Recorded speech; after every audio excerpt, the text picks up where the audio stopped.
the Bible says, there is a time to be great. Kagaya ko. Presidente ako ngayon. I do not know why.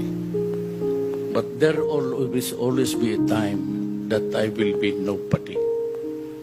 And that is sure to come. And maybe to die thereafter.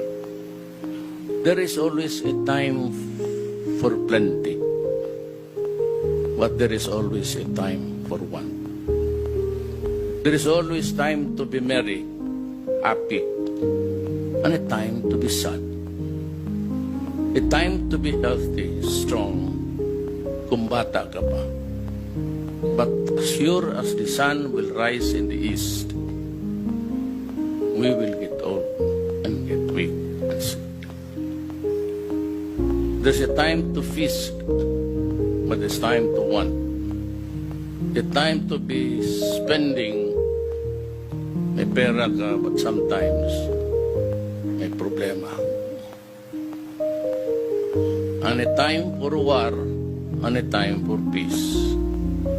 And a time to be born, and a time